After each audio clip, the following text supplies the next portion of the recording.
अस्सलाम वालेकुम students, hopefully you all are doing well. आज हम 9th क्लास केमिस्ट्री का फर्स्ट टॉपिक डिस्कस करेंगे, that is the introduction of chemistry. Introduction discuss करने से पहले हम साइंस की डेफिनेशन देख लेते हैं। Science is the knowledge that provides the understanding of this world and how it works. ठीक है, इसे आपने पेपर पॉइंट ऑफ व्यू से भी लर्न कर लेना है। नेक्स्ट जो हमारा मेन टॉपिक है, that is the introduction of chemistry. Chemistry is the branch of science which deals with the composition, structure, properties and reactions of matter. ये chemistry की डेफिनेशन है, ये आपको अच्छे से आनी चाहिए। And chemistry also deals with the physical and chemical changes in the matter.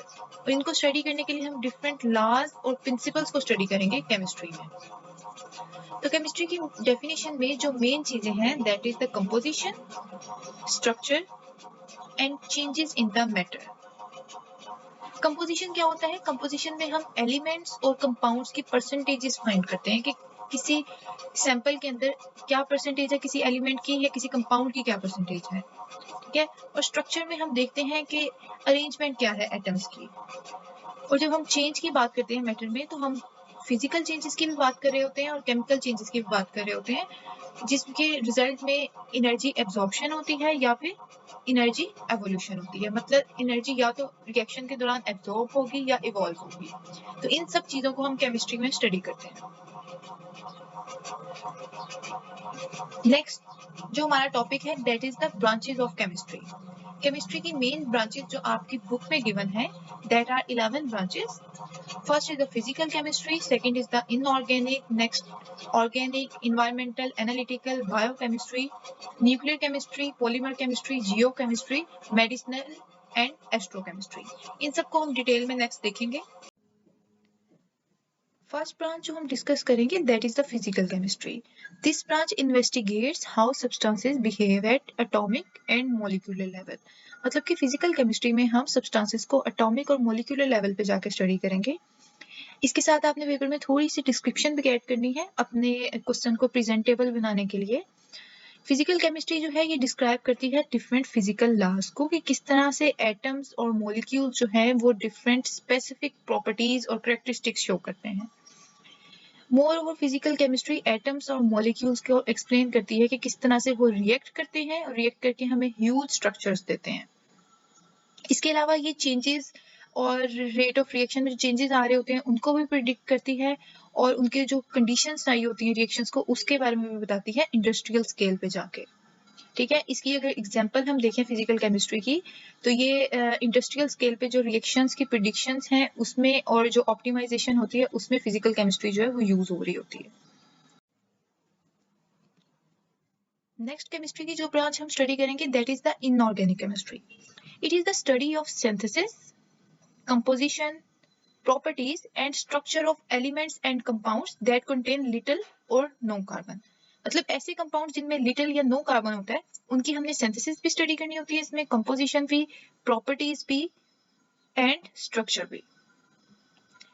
अगर इसकी हम डिस्क्रिप्शन देखें तो inorganic substances that can be composed of metals, non metals और mixture of these salts, acids और बेसिस, ये सारे जो हैं ये इनऑर्गेनिक केमिस्ट्री में आते हैं। इनकी स्टडी जो है वो सारी इनऑर्गेनिक केमिस्ट्री में की जाती है। अगर इसकी एग्जांपल्स देखें तो इसमें फर्टिलाइजर्स आ जाते हैं, मेडिसिन आ जाती हैं, कैटलिस्ट आ जाते हैं, पिगमेंट्स और कोटिंग्स आ जाती हैं जिनमें लिटिल और नो कार्बन होता है।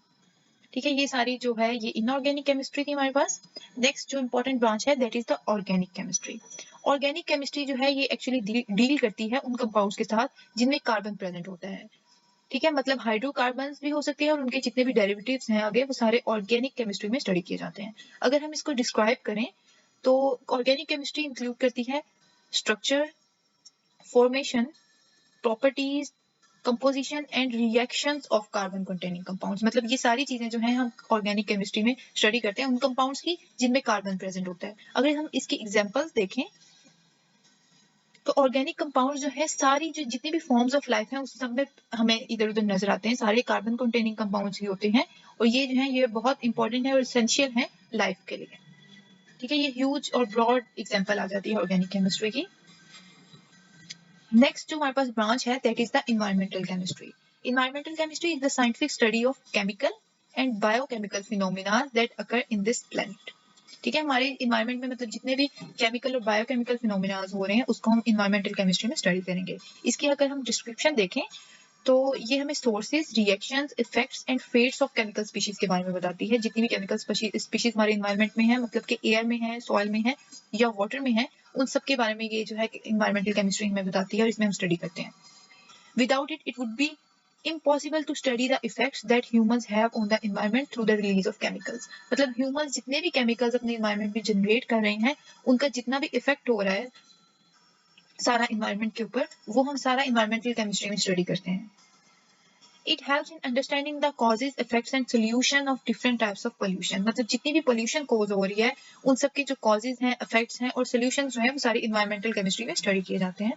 अगर हम इसकी example देखें तो pollution analysis and control जो है ये environmental chemistry की example में आ जाता है। तो मेन चीज जो आपने स्टडी करनी होती है, लर्न करनी होती है, that is the definition and example. और जो डिस्क्रिप्शन है ये आप अपने वर्ड्स में भी डेफिनेशंस को डिस्क्राइब कर सकते हैं अपनी अंडरस्टैंडिंग के अकॉर्डिंग।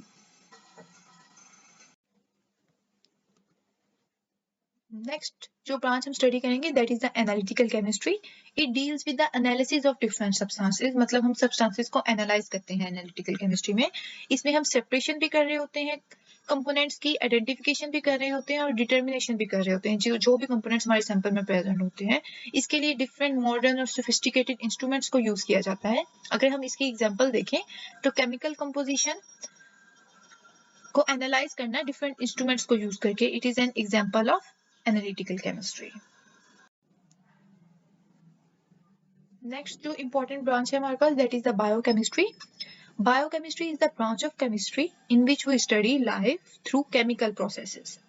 मतलब इसमें मेनली हम क्या स्टडी कर रहे होते हैं, जितने भी केमिकल सब्सटेंसेस हैं या जितने भी प्रोसेसेस हैं जो लिविंग ऑर्गेनिजम्स के अंदर हो रहे हैं उन सबको हम बायोकेमिस्ट्री में स्टडी कर रहे होते हैं। मतलब ये हमें बताता है about the structure and function of the living molecules. मतलब जो मॉलिक्यूल्स लिविंग ऑर्गेनिजम्स के अंदर है उनके बारे में। For example proteins, carbohydrates, lipids and nucleic acids, ये सारी जो है बायोकेमिस्ट्री की एग्जांपल्स में आ जाता है। नेक्स्ट जो है that is the nuclear chemistry. Nuclear chemistry deals with the reactions taking place in the nucleus of an atom. मतलब जो न्यूक्लियस से लिंक्ड रिएक्शंस हैं उन सबको हम न्यूक्लियर केमिस्ट्री में स्टडी करते हैं। ये जो मेनली है ये डील कर रहा होता है रेडियो एक्टिविटी के साथ, न्यूक्लियर प्रोसेसेस के साथ और ट्रांसफॉर्मेशन के साथ जो कि न्यूक्लियाई ऑफ एटम्स में हो रहा है सारा कुछ, उसको हम स्टडी करते हैं न्यूक्लियर केमिस्ट्री में। इसकी एप्लीकेशंस देख लें तो इसकी एप्लीकेशंस आ जाती हैं एग्रीकल्चर फील्ड में, मेडिसिन फील्ड में, इंडस्ट्री में और रिसर्च पर्पसेस के लिए भी न्यूक्लियर केमिस्ट्री की एप्लीकेशंस आती हैं। नेक्स्ट जो इम्पोर्टेंट ब्रांच है that is the polymer chemistry. It is the study of large molecules made up by linking together a series of building blocks। मतलब कि building blocks का मतलब हुआ small molecules जो हैं वो लिंक करके large molecules बना रहे होते हैं इसमें, और इस सब को हम स्टडी करते हैं पॉलीमर केमिस्ट्री में। ये फोकस करता है प्रॉपर्टीज पे, स्ट्रक्चर पे और सिंथेसिस पे पॉलीमर्स की या फिर मैक्रोमोलिक्यूल्स की। ठीक है, many materials in the living organisms are polymers. Living organisms में भी बहुत सारे जो मॉलिक्यूल्स हैं वो पॉलीमर्स की फॉर्म में होते हैं, जिसमें स्मॉल बिल्डिंग ब्लॉक्स जो है मिलके लार्ज मॉलिक्यूल्स बना रहे होते हैं। फॉर एग्जांपल प्रोटीन, सेलुलोज और nucleic acid.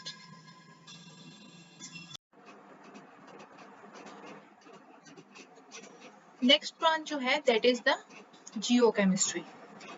Geochemistry is actually the study of chemical composition of earth and its sources and minerals। इसमें हम मिनरल्स के साथ साथ इन्वायरमेंटल मॉनिटरिंग को भी स्टडी करते हैं, फॉरेस्ट्री और रिसर्च एप्लीकेशन जो है मेडिकल फील्ड में उसको भी स्टडी करते हैं जियोकेमिस्ट्री में। इसकी एग्जांपल्स देखें तो इसमें इन्वायरमेंटल मॉनिटरिंग आ जाता है और मिनरल मैपिंग आ जाती है। नेक्स्ट ब्रांच जो है that is the medicinal chemistry. Chemist tries to design, synthesize medicines or drugs which are beneficial for mankind। ठीक है, इसमें मतलब कि ड्रग्स को सिंथेसाइज भी किया जा रहा है, उनकी डिजाइनिंग भी की जा रही है जो कि बेनिफिशियल है मैनकाइंड के लिए। इसमें क्या क्या शामिल है, इसमें डिस्कवरी भी शामिल है मेडिसिन की, डिलीवरी, एब्जॉर्प्शन और मेटाबॉलिज्म जो है ड्रग्स का ह्यूमन बॉडी के अंदर, वो सब चीजें जो है मेडिसिनल केमिस्ट्री में स्टडी की जाती हैं। तो इसके एग्जांपल्स में आ जाएगा drug discovery and drug development. Next जो है हमारे पास branch that is the astrochemistry. The study of molecules and ions recurring in space and interstellar space।